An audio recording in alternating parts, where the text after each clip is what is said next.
Et pour plus de détails, et poursuivons toujours la couverture de cette troisième journée de la 4e édition du Forum mondial de la jeunesse, nous avons le plaisir d'avoir avec nous en ligne notre envoyé spécial à Sharm el-Sheikh, notre collègue Noha Aleh. Noha, bonsoir. Bonsoir. Alors, Noha, comment s'annonce donc cette troisième journée de la 4e édition du Forum mondial de la jeunesse, notamment avec les deux principaux thèmes aujourd'hui, le développement face ou contre la pauvreté, la coopération dans le domaine du développement face à la pauvreté, également la responsabilité internationale face au conflit face à la crise post-conflit, la reconstruction post-conflit. C'était une journée très chargée avec une dizaine de sessions aussi importantes les unes que les autres.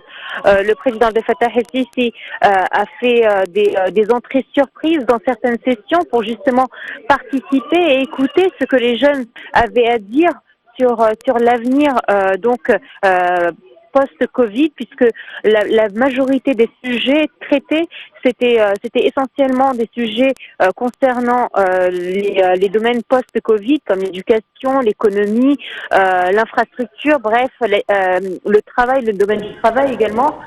Et donc, plusieurs sessions ont eu lieu où les jeunes ont pu en sortir avec des idées à réaliser au cours de l'année. Puisque vous savez, ce sont des rendez-vous annuels qui se donnent les jeunes et où ils font des bilans à chaque fois pour voir qu'est-ce qui a été acquis ou pas. Et réellement, on a pu voir et constater que cette édition était très particulière car les jeunes qui sont venus, malgré qu'ils soient moins nombreux que les éditions précédentes à cause des restrictions sanitaires, les jeunes sont motivés pour travailler à un avenir meilleur.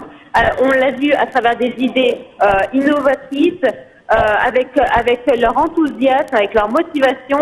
Et vraiment, le travail qui a été fait lors de cette édition est très particulier par rapport aux éditions précédentes.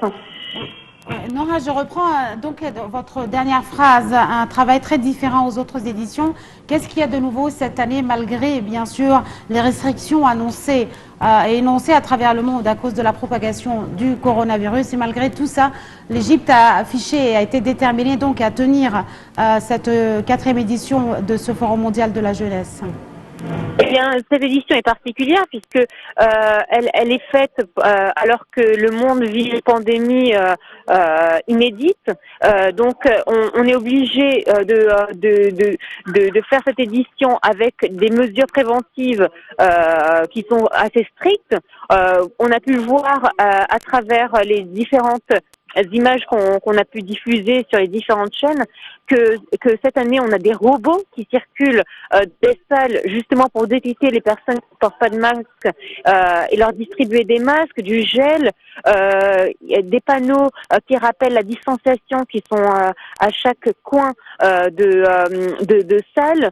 Nous avons également des points médicaux avec du personnel médical qui est présent si jamais une personne se sent mal. On a des masques et du gel à disposition de tout le monde. On a des personnes qui prennent notre température à chaque fois. Également, les délégations, avant de venir dans la salle des conférences, doivent faire un test antigénique qui leur est fait à l'hôtel avant leur sortie. Bref, des mesures strictes, des mesures qui sont faites pour justement assurer le bon déroulement de cette édition.